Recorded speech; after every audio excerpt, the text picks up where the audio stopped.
이 시간 함께 나누실 말씀 창세기 49장 16절에서 18절 말씀과 49장 21절 말씀 이렇게 함께 나누도록 하겠습니다. 창세기 49장 16절에서 18절 그리고 49장 21절 말씀입니다. 저희 길지 않으니까요. 한 목소리로 함께 봉독하시죠. 다는 이스라엘의 한 지파같이 그의 백성을 심판하리로다. 다는 길섭의 뱀이요 새길의 독사로다. 말굽을 물어서 그 탄자를 뒤로 떨어지게 하리로다. 여호와여, 나는 주의 구원을 기다리나이다. 21절입니다. 납달리는 노인 암사슴이라 아름다운 소리를 바라는도다. 아멘. 오늘 저희가 함께 나누고자 하는 성경의 인물은 단과 또 납달리 이 두 사람입니다. 저희 몇 주간에 걸쳐서 이 야곱의 아들들을 좀 함께 나누고 있는데요. 말씀드린 것처럼 이들에 대한 어떤 행적이나 인물의 특징적인 모습들이 성경에 등장하는 어떤 그런 구체적인 얘기들은 그렇게 많지 않은 게 사실입니다. 그리고 또 오늘 우리 함께 나누려는 이 단과 납달리 역시 이들의 어떤 업적이라든지 어떤 이야기 또는 에피소드가 성경에서 거의 전무한 상태고요. 그래서 저희가 지난 몇 주 전부터 함께 아들들의 이야기를 하면서 야곱이 축복한 그 내용을 가지고 그리고 그 후손들의 이후에 그 지파들이 어떻게 행보를 보여왔는지에 대해서 저희가 함께 하면서 이들의 인물이 이렇겠구나라는 이제 생각과 또 거기에 상상력을 더하면서 좀 메시지를 좀 찾아보고 있는 상황입니다. 오늘 단과 납달리도 어떤 에피소드는 전무한 상태예요. 그리고 지파로서의 단 지파나 납달리 지파도 그렇게 크게 주목받는 지파는 아닙니다. 그래도 뭐 여러분 다 들어보셔서는 알겠지만 귀에는 익숙한 그런 이름들이죠. 먼저 우선 단지파에 대해서 좀 잠깐 저희가 그냥 개요적인 어떤 뭐 성경 사전에 나오는 정도의 어떤 이야기를 좀 정보를 드리면 뭐 당연히 이제 라헬의 여종 비라를 통해서 낳은 아들이라는 것 우리가 알고 있고요. 납달리와 이제 형제지간이라는 것.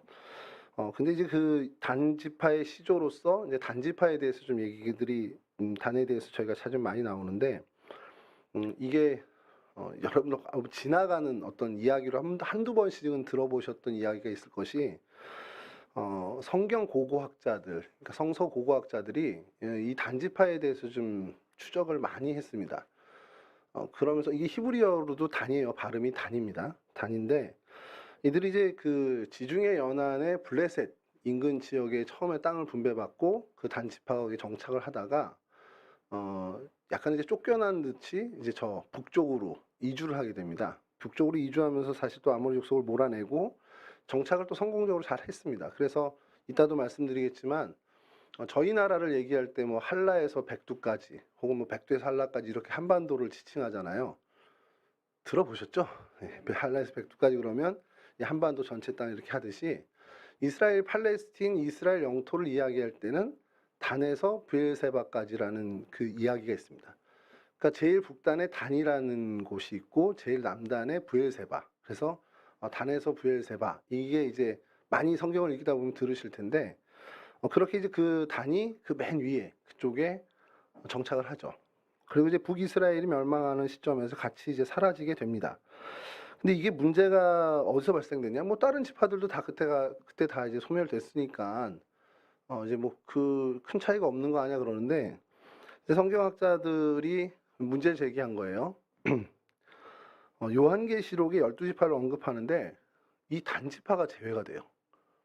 그러니까 사라진 겁니다. 이 신약시대에 와서 요한계시록에 와서 그러면서 어떻게 급진적인 해석을 해놓냐면 계시록 7장 5절에서 8절에 단지파가 제외되고 나머지 지파가 언급된 걸로 봐서 적그리스도가 단지파에서 출현하는 거 아니겠냐 이런 이제 되게 급진적인 이제 얘기들을 성서학자들이 하기 시작했습니다.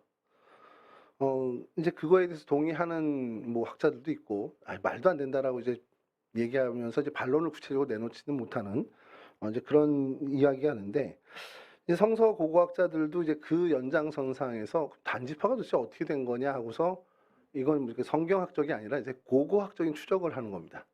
그러니까 인류학이라든지 고고학이라는 것을 갖고 와서 팔레스틴이 근동 지역에 이스라엘이 갖고 있었던 독특한 문화, 뭐 이게 종교 문화가 됐던 의식 문화가 됐던 복식 문화가 됐던 그것과 연결한 유사한 형태의 어떤 근원 문헌들을 이제 찾기 시작한 거예요. 근데 그게 어디서 나타나야 되니까 우리 상식적으로 하면은 팔레스틴 근동 지역에 어느 좀 뭐 쫓겨났다 하면은 뭐 저 바벨로니아 쪽이라든지 아니면 중동 쪽 어디에서 아니면 좀 유럽에서라도 이렇게 나타나야 되는데 전혀 엉뚱한 곳에서 이 고고학적으로 그러니까 고고학적으로 거의 일치된 문화가 나타나요. 어디게요? 네, 한반도에서 나타납니다. 그래서 고고학적으로 되게 재밌는 이 결과물로 해서 그 이야기가 큰 어떤 그러니까 뭐 비슷한 유사한 종교 문화, 복식 문화, 식생활 문화라는 것이 발견됐는데 이제 그 얘기가 일파만파 커지는 거예요. 그래서 어떤 얘기까지 나갔냐면 야, 그 단지파가 우리나라에 온 거 아니야? 왜 단군한검이잖아 그러면서 그러면 이게 지금 들은 되게 황당한 얘기인데 한때 이게 어마어마한 주목을 받은 그 이야기가 됐었습니다. 그래서 아주 그냥 간단하게만 이거를 지금 설교 시간에 말씀드려야 되나 싶다가도 우리 수요일은 설교라기보다는 성경 공부에 가깝다라는 생각에 의해서 말씀을 드리면 그 팔레스틴 지역에 있었던 종교 문화와 이제 한반도에 있는 우리로 치면 이제 무속 종교의 그 원시 종교랑 비슷한 점을 비교를 하는데 이게 그 사이에 어떠한 민족에게서도 나타나지 않는 고유한 모습들이 있습니다. 그게 이제 베옷을 입는 거, 그것과 재를 가지고 속죄의 어떤 상징으로 쓰는 뭐 이스라엘은 재를 뒤집어 쓰잖아요. 성경 읽어보셨죠? 재를 뒤집어 쓰는데 회개할 때 우리는 잿물을 마시는 경우나 잿가루를 뿌리는 게 동일하게 있고 이스라엘 민족이 피를 이렇게 뿌리잖아요. 제단에다. 그것과 유사하게 피를 상징하는 팥을 뿌리는 게 저희 무속 종교에 있다라는 거. 이건 제 얘기가 아니라 그 사람들이 얘기한 결과물입니다. 그렇게 어떤 종교의 어떤 그러니까 제사 문화가 유사한 것들이 또 있고 또 하나는 이건 이제 종교의 어떤 제도적인 모습인데 이스라엘 민족은 제사장이라고 해서 이렇게 세습되는 종교상의 어떤 직무를 감당하는 사람들이 있었죠. 그리고 어느 날 하나님의 신이 감동하는 선지자들이 있었습니다. 그게 구약에 쭉 일관되게 나오는 거죠. 어느 날 하나님의 신이 임해서 뽕나무 치던 아모스에게 하나님의 신이 임해서 선지자 노릇을 하고 이런. 근데 이제 이 한반도에 있는 무속 종교의 그 어떤 종교 조직상의 이야기는 세습하는 세습무가 있습니다. 모계에 따라서 내가는 세습무가 있고 어느 날 갑자기 신들려서 이렇게 하는 강신무가 있어요. 그 형태도 좀 비슷한 거 아니냐 이런 주장들도 있고요. 이제 성소와 그 안에 지성소가 있는데 굿당 안에 또 대무당만 들어가는 특별한 지정된 장소가 있다라는 형태도 비슷하다라는. 우리 조상의 어떤 그 원시 종교나 무속 종교가 너무 흡사하다. 이건 고고학적으로만 흡사하다. 이렇게 얘기해서 그 뿌리가 우리의 어떤 뿌리가 그 단지파 이렇게 되는 거 아니야라는 좀 약간 무리한 어떤 추측의 어떤 이야기를 하는 성경학자들이 있었던 게 사실입니다. 그러다 보니까 이 단지파에 대해서 그 이제 이야기들을 들은 저희 세대는 좀 더 주목을 하게 되는 거죠. 단지파에 대해서. 근데 이제 그것에 대해서 전혀 말도 안 된다라고 얘기하시는 분들은 그러니까 성령과 악령은 종이 한 장 차이야 이렇게 얘기하시는 분들도 있습니다. 그러니까 이게 여러분 이게 정설은 아니니까 이런 얘기들이 있었다 정도로만 듣고 가시면 됩니다. 나중에 어디 가셔서 야 우리 부목사님이 그러는데 우리나라가 저기 단지파에서 온 거래. 전 그렇게 얘기한 적 없습니다. 그러니까 성경을 하는 성서 고고학자들이 이야기한 것에 대해서 좀 이제 더 상상력이 풍부한 성경학자들의 일부 성경학자들이 이런 주장도 했었다라는 게 이게 90년대 초반에서 후반까지 좀 많이 여러분 이거 책도 많이 나왔었어요. 제가 신학교 다닐 때는 요거에 관련 책도 많이 나와서 진짠가 이런 생각이 사실은 좀 들었던. 근데 아무도 모르죠. 그거는 아무도 모르고 증명할 길도 없습니다. 여하튼 그래서 그런 사연이 있다 보니까 단지파에 대해서 좀 더 이렇게 보게 된 것은 있고 여전히 지금도 보수적인 신학의 흐름에서는 단지파에서 적그리스도가 나올 거라는 그 요한계시록의 해석을 그렇게 믿는 성경학자들도 사실이 있습니다. 그런 목회자도 있고요.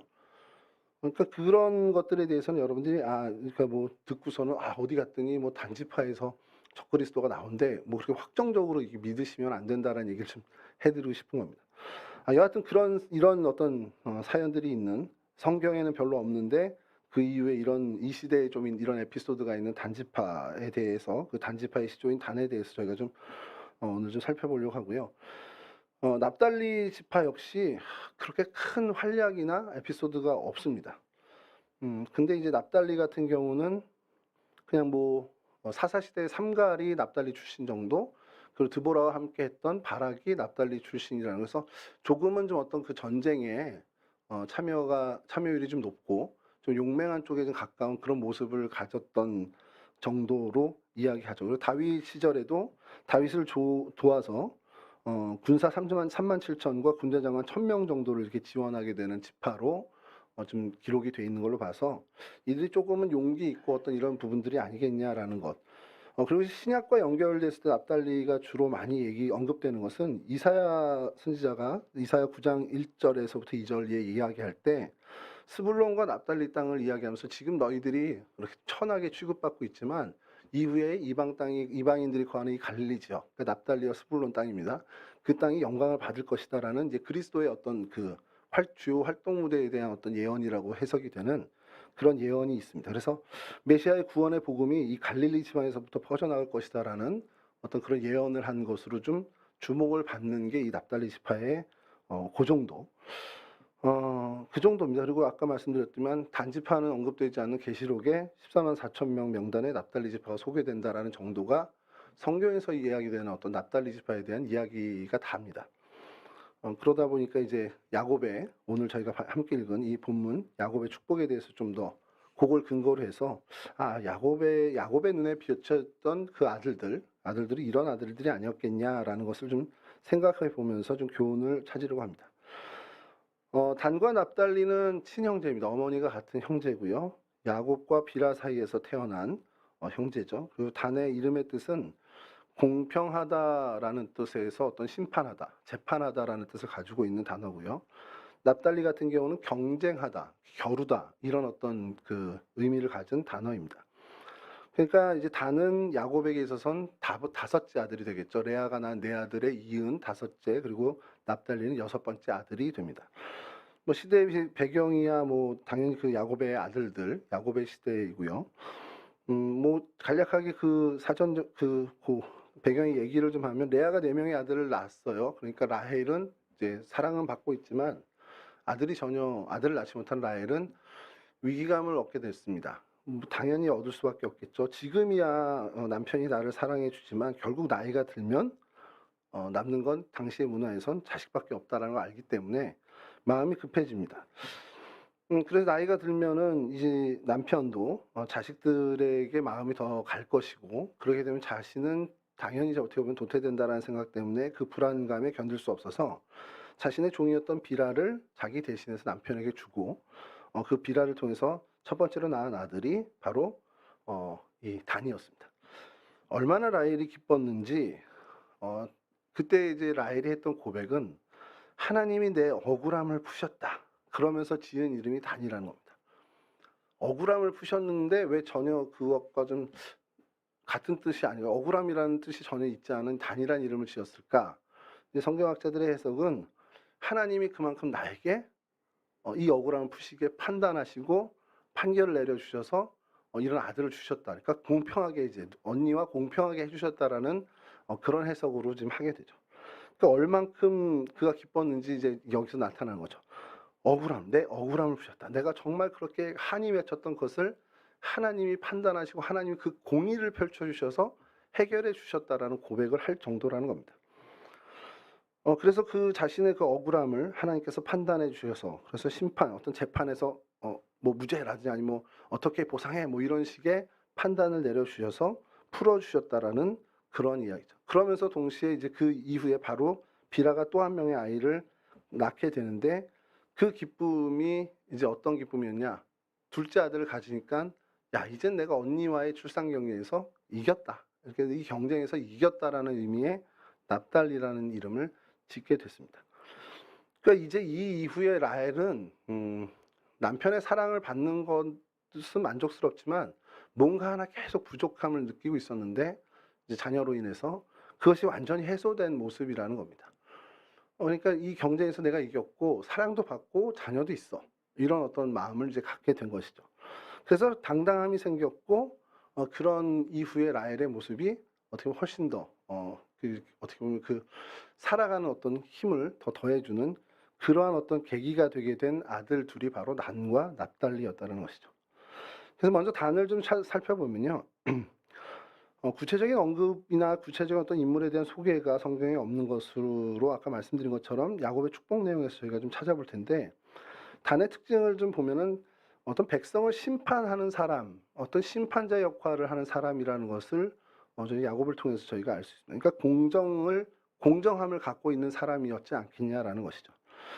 야곱이 단에 대해서 예언할 때 자기 백성을 심판할 자다라고 예언을 합니다. 단의 이름의 뜻이 공평, 또 재판, 그리고 판단이라는 뜻을 가지고 있는데, 그러니까 단이 매우 야곱이 보기에 이 사람이 좀 공명정대한 어떤 기질을 갖고 있었다라고 보지 않았나. 그래서 모든 행동을 할 때 공의롭게, 공평하게 행동했던 인물이라고 추정을 하는 거죠. 그리고서 그런 어떤 성품을 가지고 재판을 할 만큼 어떻게 보면은 그 판단력 이런 것들이 뛰어난. 그러니까 이 판단력이 뛰어나다는 것은 다르게 얘기하면 정말 선명한 어떤 명확한 기준을 갖고 있는 사람이었지 않겠냐라는 거예요.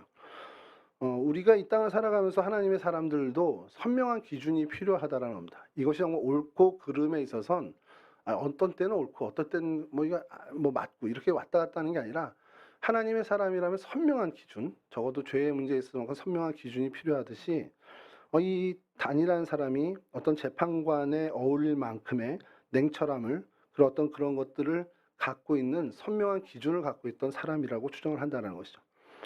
원래 재판관이라는 역할을 하는 사람은 냉철해야 하면서 또 사사로운 정에 이끌리지 않아야 된다는, 그러니까 치우치지 않아야 되는 사람입니다. 그래야 공정한 심판을 할 수 있기 때문에 그렇게 되겠죠. 그럼 불공정한 어떤 불공평한 재판을 하게 되면 그것으로 인해서 피해를 입는 사람이 훨씬 더 많이 생기게 되죠. 우리나라의 법조계에 대해서 제가 얘기는 할 수 없죠. 저는 그쪽에 있지는 않지만 제가 전에 있던 교회에 의정부 중앙지원에 그 판사를 역임하셨던 장로님이 계셔서 이제 업무상 만나서 이야기를 하다 보면 모든 대화나 모든 그것에 정말 굉장한 기준을 갖고 계신 게 좀 느껴질 정도로 굉장히 엄격하다. 그래서 약간 좀 답답하다라는 느낌이 들 정도로 그렇게 하시는 게 있습니다. 그래서 저런 기질이 어떤 판사직을 수행하면서 생기게 된 것도 있고 그 전에 있었던 선천적인 것도 있겠지만, 근데 그럴 때 일을 하면 정확히 좀 불편하지 않은 것 중에서 어떻게 보면 굉장히 편한 것 중에 하나는 그 최 장로님하고 일을 해야 된다라는 어떤 그를 준비할 땐 갈등이 없어요, 제 안에. 선이 너무 명확하기 때문에 이건 맞고 틀리다라는 것이, 이거는 이렇게 하죠, 저렇게 하죠라는 어떤 기준이 너무 명확하기 때문에 그거에만 맞추면 아무 갈등이 없습니다. 그러니까 그런 생각을 좀 해본 적이 있었던 것 같아요. 야, 이게 어떤 법이 됐던 뭔가가 됐던 기준이 명확할 때 사람들이 갈등이 없겠구나라는 생각을 좀 해본 적이 있습니다. 근데 어느 날은 이게 맞고 어느 날은 이게 틀리다 그러면 그다음부터는 어떻게 맞춰야 될지 모르잖아요. 그러면 갈등이 생기거든요. 오늘은 맞을까? 오늘 또 틀리다고 할까? 어떤 그런 것들이 생기면 어려워지는데, 그런 어떤 선명한 기준이 있고 어떤 기준이 명확하다라면 그 모든 구성원들은 어떻게 보면 평화를, 어떻게 보면 갈등이 없는 평화를 누릴 수 있게 된다는 겁니다. 하나님이 우리에게 요구하시는 것이 이런 부분일 수 있습니다. 하나님은 선명한 기준을 갖고 계시죠. 그리고 우리에게도 그렇게 공평한 어떤 기준이 올바른 사람이 되라라는 요구를 하십니다. 하나님의 속성 중에도 그 공의가 있잖아요. 그것처럼 하나님은 모든 것을 하나님의 공의로 판단을 하십니다. 그러니까 우리 역시 그런 공의의 기준에 맞는 공명정대한 사람으로, 공의로운 사람으로 살아가야 하는 것이 우리 그리스도인들의 의무라는 것이죠. 세상이 힘들다, 어렵다, 이렇게 되면 썩었다는 표현은 좀 그렇지만, 저기는 안 돼, 그래서 희망이 없어라는 그 분야의 이야기를 들어보면 왜 많은 비리가 발생하고 억울하게 피해를 입는 일들이 일어날까? 그럼 뭔가 기준이 휘어져 있거나 뭔가 기울어져 있는 어떤 그런 부분이 많이 있습니다. 공의롭지 못한 세상이기 때문에 그런 억울함과 피해가 발생하는 일들이 참 세상에 많이 있다라는 거죠. 그러니까 치우치는 일들이 많다라는 것입니다. 뭐 혈연이 됐던 지연이 됐던 학연이 됐던 그것으로 인해서 얽매여져 있어서 어떻게 보면 치우쳐지고 기준이 흐려지고 그렇게 되는 일들 때문에 세상이 나빠지는 일이 분명히 있다라는 겁니다. 연고가 있는 것이 나쁘다는 게 아니고요. 연고가 공의보다 앞서면 그것이 문제가 된다라는 겁니다. 그래서 그거보다 앞서게 되면 굉장히 안타깝지만 그 공동체라든지 그 세상은 어떻게 보면 좀 어려워지는, 어떻게 보면 나쁜 쪽으로 흘러갈 수 있는 가능성이 커지게 될 수밖에 없다는 것이죠. 요 근래에 굉장히 인기를 끌었던 재벌가 막내 아들이라는 드라마가 있다고 합니다. 저도 뭐 다는 못 보고 유튜브에서 이렇게 몇 분 요약을 해서 하는 걸 좀 보게 됐는데 그러면서 거기서 그 한 대사가 제 마음에 확 이제 그렇게 뭐라 그러죠? 이게 잘 박힌 못처럼 들어오게 된 게 있는데 이제 그 IMF 이후에 한국 기업을 보는 어떤 외국에서의 한국 기업을 보는 기준이 그냥 코리아 디스카운트라고 해서 약간 같은 자산 가치를 갖고 있더라도 조금 낮춰 본다라는 거예요. 그래서 그 이유가 뭐냐면 경영의 투명성이 없다라는 것을 거기서 드라마상에서 얘기를 합니다. 근데 제가 그 왜 재밌게 그 부분을 하냐면 그 사람이 이야기를 하는 거예요. 그러니까 재벌 세습에 대해서 세습 경영권을 세습하는 거에 대해서 외국에서는 이해를 못 한다라고 하면서 설명을 하는 것이 국가대표 선수를 뽑는데 뭐 육상 선수가 됐던 어떤 선수를 뽑는데 그 사람이 기록이 이만큼 좋고 1등을 해서 뽑는 게 아니라 아버지가 메달리스트니? 라고 하는 기준으로 뽑는다면 어떻게 되겠냐라는 되물어보는 거예요, 이 사람이. 그걸로 생각해 보니까 말도 안 되는 거잖아요. 올림픽 국가대표를 뽑는데 이 사람이 실력이 좋다. 뭐 정말 올림픽에 내보낼 만해. 라는 게 아니라 아버지가 몇 년 전 어떻게 보면 은메달리스트야, 뭐 금메달리스트야. 그럼 네가 국가대표 해야지. 이렇게 만약에 한다면 우리 상식에도 말도 안 되는 거잖아요. 이제 한국 기업이 그렇다라는 식으로 이제 거기서 얘기를 하는 겁니다. 그 대사는. 그 관점으로 본다면 야 이건 진짜 말도 안 되는 건데 외국에선 한국 기업을 그 정도의 시선으로 보고 있구나 이런 생각을 하니까 근데 거기서도 나오는 얘기지만 한국 사람은 이렇게 자신에게 물려주는 것이 너무 익숙하고 그리고 그게 굉장히 정당한 거기 때문에 재벌가에서 그 회장이 자식 아들에게 다시 회장 자리를 물려주는 것이 그냥 온 국민이 자연스럽게 느껴진다는 거예요. 우리 문화 자체가. 근데 그게 얼마나 외국 사람들이 볼 땐 비합리적이냐 그러면 아버지가 메달리스트라고 국가대표가 되는 거랑 별반 차이 없다 이런 얘기를 하는 거죠. 그런 얘기를 듣고 나니까 그래 연고가 나쁜 건 아니죠. 어떤 인연이 있고 뭐 학연이 됐든 지연이 됐건 혈연이 됐건 나쁜 게 아닌데 그게 어떤 공명정대함을 앞서게 되면 문제가 된다라는 것이 저런 얘기겠구나라는 생각을 좀 하게 됐습니다. 여하튼 단을 이야기할 때 어떤 이런 공명정대함이 있었던 사람이겠거니 우리가 이제 추정하고 야곱이 아들 단을 봤을 때 얘는 모든 하는 일들이 선명한 기준이 있구나라는 것으로 이러한 축복을 내린 것으로 전제한다면 우리 역시 하나님이 우리에게 이야기하시는 요구하시는 것은 세상을 살아갈 때 선명한 기준의 사람으로 살아가라는 겁니다. 이게 죄가 되나 안 되나 그 기준에 대해서 명확함이 있어야 된다라는 것. 목사님 이거 하는 게 맞는 거예요? 라고 목사님에게 물어보는 것도 좋지만 신앙생활을 하면서 적어도 그 부분에 있어서는 명확한 그리스도인으로서 이렇게 가야 된다라는 선은 그 길은 확고히 갖는 그 길을 위해서 우리가 애써야 된다라는 것입니다. 단을 이제 이야기하면서 표현하는 것이 또 이제 독사처럼이라고 이제 표현을 하는 것이 있는데 독사라는 표현이 사실은 되게 부정적인 표현으로 저희에겐 처음엔 다가옵니다. 실제 독사라는 단어는 쉐피폰이라는데 여기서 사용된 단어가 쉐피폰이라는 뿔 달린 살모사라는 그런 단어더라고요. 그러니까 그만큼 이제 위력적인 독사라는 얘기를 하는데 이것이 사실은 어떻게 보면은 학자들이研究할 때는 사악한 어떤 그런 존재를 표현했다기보다는 매우 강인한 존재라는 것을 표현하기 위해서 이렇게 썼다라는 겁니다. 뱀이 나쁜 뜻으로만 쓰이지 않는 것이 예수님도 그렇죠. 마태복음 10장에 뱀같이 지혜롭고 비둘기같이 순결하라는 말씀을 하실 때 이 뱀도 같은 단어라는 겁니다. 그래서 뱀을 비유했다고 해서 다 나쁘다가 아니라 뱀을 어떤 강인함의 상징이나 지혜로움의 상징으로 쓸 수 있는 그런 문화였다라는 걸 우리가 감안했을 때 야곱이 단을 향해서 독사라는 어떤 그 뱀이라는 표현을 했다라는 것은 그가 단이 굉장히 나약한 어떤 나약함을 갖고 있었던 사람이지만 그럼에도 불구하고 강함을 가지고 강함을 드러내는 존재의 어떤 모습을 갖고 있었다라는 것을 추정한다라는 겁니다. 실제로 단지파도 굉장히 작은 무리죠. 아주 작은 지파임에도 불구하고 매우 강함을 보여줬던 지파이기도 합니다.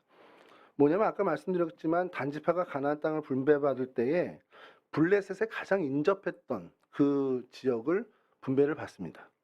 근데 들어가자마자 그럼 당연히 블레셋에 점령을 당해야 되는 게 맞습니다.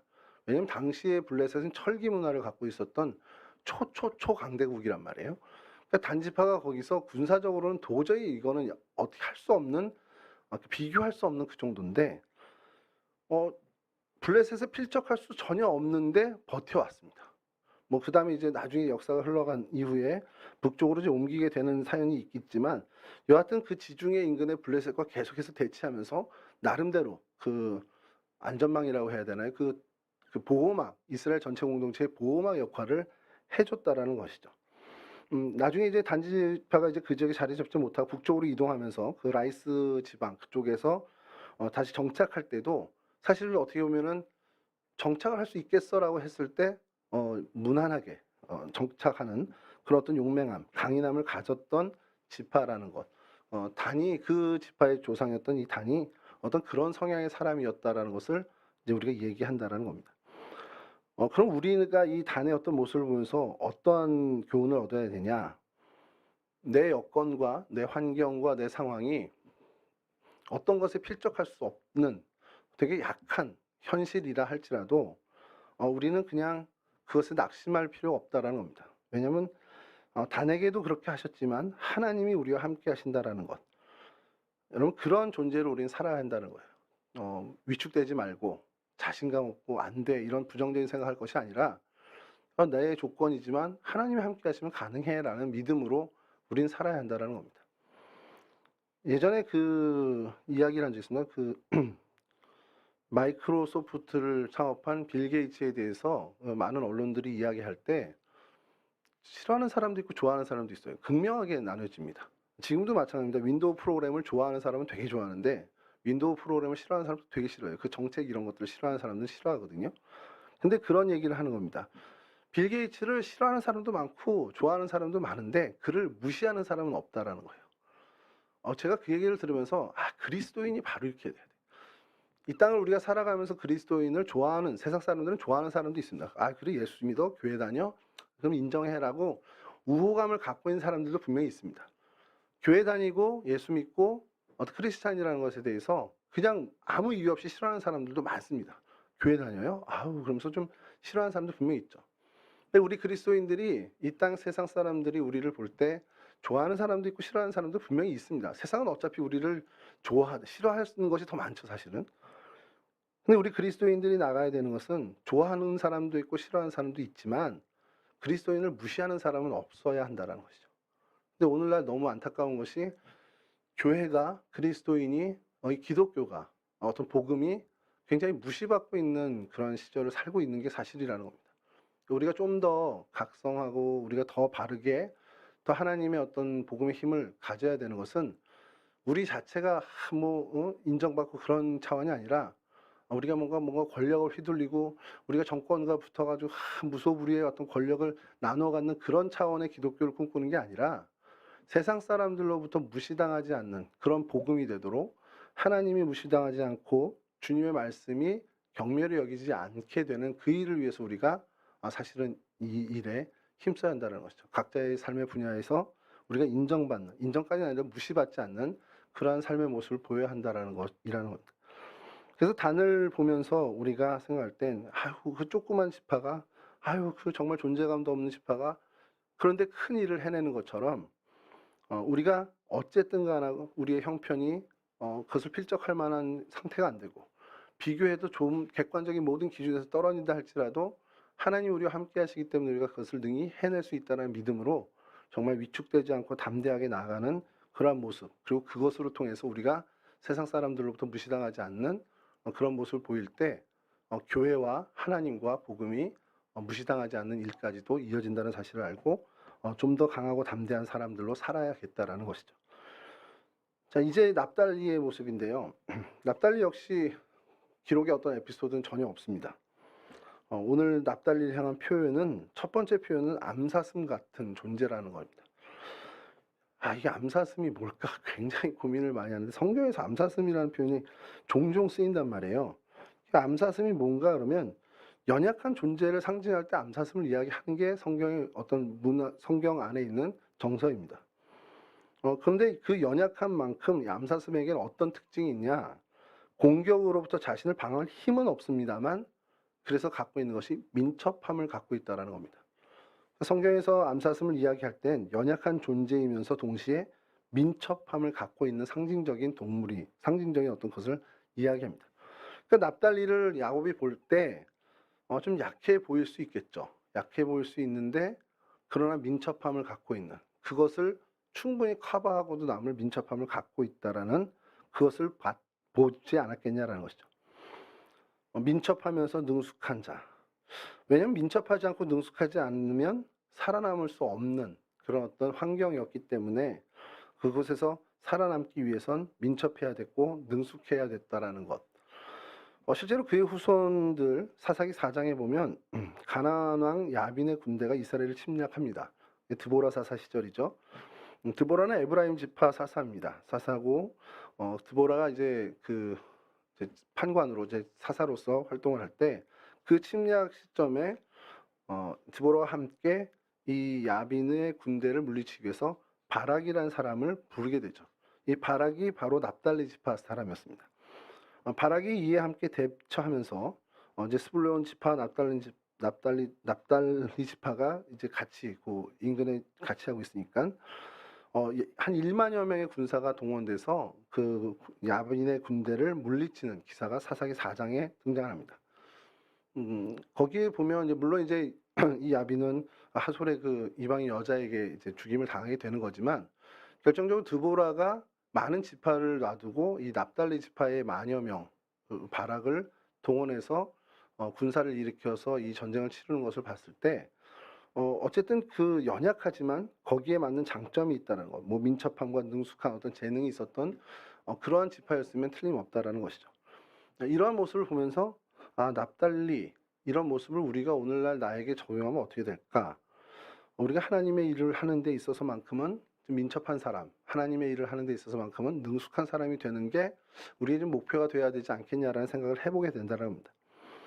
사람이 대적해서 상대를 누르고 이겨야만, 어떻게 보면 이겨야 승리자가 된다. 뭐 우리는 그렇게 생각하고 있는데, 힘으로 누를 때는 뭐 그 힘으로 승부하는 분야가 분명히 있겠지만, 때로는 어떤 민첩함과 능숙함으로 승부를 내는 분야도 있다라는 사실을 우리가 알고 있어야 된다는 것이죠. 왜냐하면 그렇게 되면 부딪히지 않더라도 승리를 이끌어낼 수 있는, 어떻게 보면 좀 차원이 다른 승리를 맛볼 수 있는 일들이 분명히 있다는 겁니다. 납달리 같이 능숙하고 민첩한 사람, 특별히 하나님의 일에 민첩함을 갖는 사람, 하나님의 일에 특별히 능숙함을 갖는 그러한 사람으로 살아가는 것을 목표로 좀 삼으면 어떻겠냐라는 생각을 좀 해보게 됩니다. 바라기는 여러분도 저도 하나님의 일이야 라는 이야기를 들었을 때는 할까 말까, 해야 되나 말아야 되나, 그런 갈등의 시간을 좀 줄이는 작업을 다가오는 새해에는 좀 했으면 좋겠습니다. 하나님의 일이야 라고 한다면 그럼 해야지, 바로 이렇게 좀 반응할 수 있는 그러한 어떤 모습을 좀 생각해 보면서 그런 어떤 우리 동성교회 모습이 되면 좋겠다, 이런 바람을 좀 가져보게 됩니다. 그러면서 이제 납달리에 대해서 이야기하는 또 하나의 표현은 아름다운 소리를 바라는 자라는 표현입니다. 이 표현은 정말 그냥 뭐 말 그대로 굉장히 말을 참 이쁘게 한다라는 것이 아닐까라는 것이죠. 그 말에 대한 어떤 시기적절한 말을 하는 사람이 아니었겠냐라는 것입니다. 말은 다 같은 말이 아니더라고요. 어떤 사람은 자기가 갖고 있는 지혜와 지식을 가지고 말을 하는데 굉장히 똑똑하고 지혜롭고 지식이 정말 묻어나는 말임에도 불구하고 사람에게 상처를 주는 말이 있습니다. 어떤 말은 굉장히 묵뚝하고 거친 표현일 수 있고 세련된 어떤 말투가 하나도 아님에도 불구하고 사람에게 용기와 힘을 주는 그런 표현, 그런 말을 하는 사람들도 있죠. 사람들의 마음을 잘 헤아려서 이해해주고 품어주는 그 말은 어떠한 정말 객관적인 기준의 거친 표현이어도 혹은 소리가 정말 듣기 싫은 소리라 할지라도 그 사람의 마음을 잘 헤아려서 이해해 준다면 그 말은 그 상대에게 따뜻한 위로와 사랑과 격려가 된다라는 것을 우리는 인생을 살면서 경험해 왔습니다. 자신을 드러내지 않으면서도 사람들에게 큰 힘과 용기를 주는 사람이 우리 주변에 참 많이 있죠. 지나가는 한두 마디로 사람을 격려하면서 그 말이 뭐 그렇게 큰 의미를 갖고 한 얘기인지는 모르겠습니다만 들은 사람으로 하여금 그 이야기를 듣고서 계속 마음에 붙잡고 '아 그래 내가 그렇게 살아야겠지.' 용기를 주는 그러한 일들이 있다면 참 '세상이 좀 더 밝아지고 따뜻한 세상이 되지 않겠냐.'라는 것이죠. 이런 생각을 하면서 저도 목사다 보니까 '그래 이런 모습이 세상의 어떤 막 이상적인 그런 거 말고 교회에서 있었으면 좋겠다.' 이런 생각을 하는 겁니다. 의외로 교회에서 상처받는 분이 많아요. 제가 일전에 한번 청년부들과 설교 말씀을 나누면서 했는데 제가 무슨 얘기를 했는지 저 기억이 안 나는 얘기에 상처받았다는 얘기가 이렇게 들려오는 겁니다. 제가 그게 한 번이면 그냥 그러려니 했는데 또 한 번 또 그런 얘기가 한 두세 번 그런 얘기가 들으니까 제가 무슨 생각이 들었냐면 그 설교 때 무슨 얘기를 했냐면요. 제가 숨만 쉬어도 다 상처받는데요. 이제 뭘 해도 그냥 오른손으로 머리를 넘겼어. 그럼 상처받고. 마이크를 뭐 설교하다 만졌어. 이거 상처. 왜 이렇게 상처받는 사람이 많지? 이런 생각을 했었어요. 그러면서 청년들한테 그런 이제 우스갯소리로 얘기를 했는데 뭐 1차적으로는 제가 뭔가 실수를 했겠죠. 저도 모르게 의도하지 않게 실수했겠지만 그런 면에서는 저는 그럼 더 조심하고 더 신중해야 된다라는 것을 결론을 내립니다. 제 자신에겐. 우리 공동체 안에서 뭐 동성교회뿐만 아니라 어느 교회든 사람이 같이 어울리고 이렇게 하다 보면 성향이 다 다르고 강도가 다 다르고 마음의 어떤 유연함이 다 다릅니다. 어떤 분은 정말 차돌같이 단단한 분이 있는가 하면 정말 살짝 뭐 막 이렇게 무너지는 어떤 그런 마음을 가진 사람도 분명히 한 공동체에는 다 있다란 말이에요. 그럼 강한 사람은 강한 사람답게 나는 뭐 그런 거에 대해서 별로 상처 안 받으니까 개의치 않고 생각 없이 하는 게 아니라 '아 연약한 사람이 있구나.'라는 것으로 마음을 좀 더 신중하게 하는 것이 필요하겠고 연약한 이들은 '아 나는 이렇게 약하지만 저 사람들은 참 이거에 대해서 그렇게 크게 문제 삼지 않는 거니까 그런 큰 뜻으로 한 게 아니구나.'라고 좀 마음의 수용성을 좀 갖는 것도 필요하겠다라는 겁니다. 교회 공동체 안에서는 적어도 그런 서로에 대해서 입장을 바꿔보는 그 역지사지의 어떤 미덕이 우리에겐 참 필요하겠구나라는 생각을 해 보게 됩니다. 그런 마음, 그 역지사지의 자세로 서로에게 대해서 행동하고 말을 한다면 오늘 본문의 표현처럼 아름다운 소리를 바라는 삶을 우리는 충분히 살 수 있다라는 것이죠.